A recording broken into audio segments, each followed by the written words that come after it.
Hey everybody, welcome to the channel. In last week's episode, we talked about the importance of having a thermohygrometer inside your dry curing chamber, or your cheese cave if you're into making cheese. The brand that we talked about is one from Govee. We've been using this brand for the last 4 years. We have them in both of our chambers, and out of the box, they usually come fully calibrated. But after about a year or 18 months of use, you will need to know how to recalibrate them so that they always stay accurate. Thankfully, calibrating this device is extremely easy, and today I'm going to show you how to do it. Now, although we're going to be calibrating a Govee Thermohygrometer, you can literally apply today's techniques and processes to any thermohygrometer that has a calibration feature. Let's get started. Let's talk about what we need to make this happen. You're going to need your device. I'm going to go ahead and calibrate all 4 of mine while I'm at it. We are going to need a lid, so this is just a plastic lid. I've got some regular salt and a Ziploc bag and a little water. Now, I am going to add just a tiny bit of some food coloring in this water, and the only reason I'm doing this is so that the process shows up better on camera. The salt and water mix by itself doesn't show up so good. So when I add food coloring, you'll be able to see what I'm talking about a little bit better. But you do not need to add food coloring to your water. All right, so let's go ahead and pour some salt into that plastic lid. I'm just going to fill it about halfway up. And I'm going to begin to very, very slowly add some water. You don't want to add too much. So start by adding just a little bit of water. Let's get in a tiny bit closer so you can see what I'm talking about. We're going to add a little more water right now. And our goal for this salt is to get it to the consistency of wet sand. We don't want freestanding water in this salt water mix. And as you can see right here, this looks absolutely perfect. Let's go ahead and just kind of even it out. And that, to me, looks like the perfect amount of water. It looks like wet sand. If you have freestanding water, you are going to want to add a little more salt until you get to the right consistency, but having that consistency is key to calibrating your unit properly. So let's go ahead and stick that lid in the Ziploc bag. What we're doing here is we're creating a micro environment. When you have your salt and your water mixed the way we do, you're in essence going to be creating a 75% humidity environment inside that bag. And so let's go ahead and just place these units inside that bag. And after about 12 or 24 hours, we'll come back and check on them. And if they're properly calibrated, these units should read somewhere in the vicinity of around 75% humidity, 75.0 to about 75.6. So let's go ahead and seal that bag off. We don't want the outside environment affecting the inside little climate that we're creating.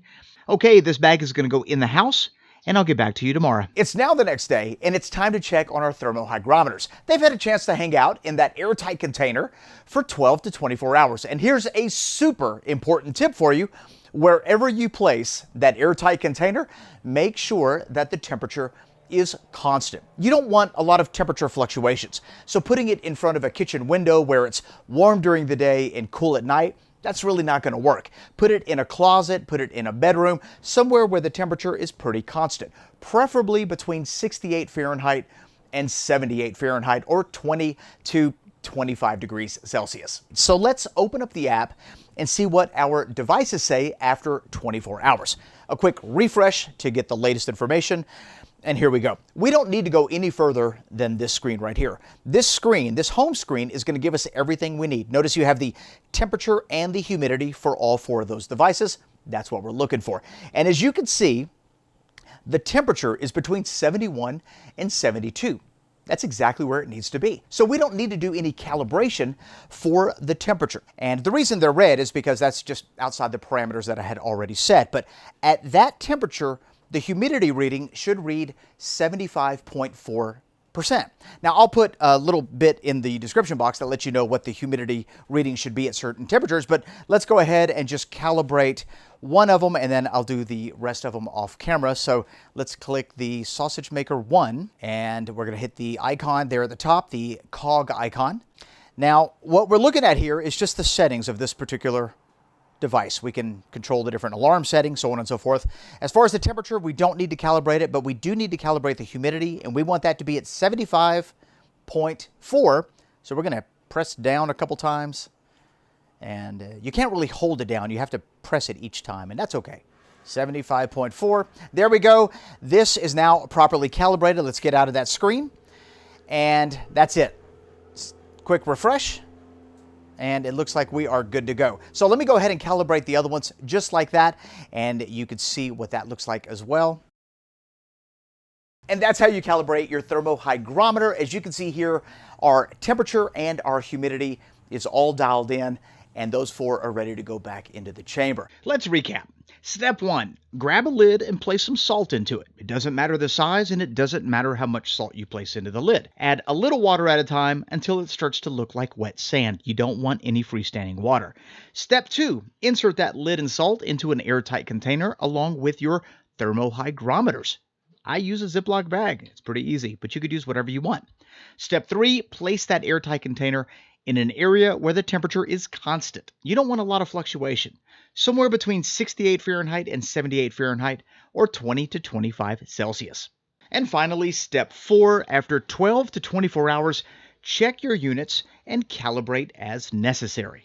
When you place your airtight container in an area that's between 68 Fahrenheit and 78 Fahrenheit, or 20 to 25 Celsius, the humidity reading on your device should read 75%. Don't forget to check the description box below, because I'm going to put a little chart down there that lets you know what humidity corresponds with what temperature. You know, the temperature that you're trying to calibrate your units at. It's going to make things super simple, takes all the guesswork out of it. And that brings to light an interesting question. How do you monitor the ambient temperature of the area you're trying to calibrate your device at? I'll show you how I do it. There's probably a lot of different ways to do it. I just take my instant read thermometer. This is from ThermoWorks. I open it up, and I just set this on top of that Ziploc bag, and it's going to give me a general reading of the temperature of that area. And these are usually pretty accurate, so I go by what this tells me, and I've never had a problem. Let me show you what that looks like. Let's take that thermometer, open it up, and set it right on that unit. And if I'm in the general vicinity, I normally don't calibrate the temperature. My unit says 91.7 Fahrenheit.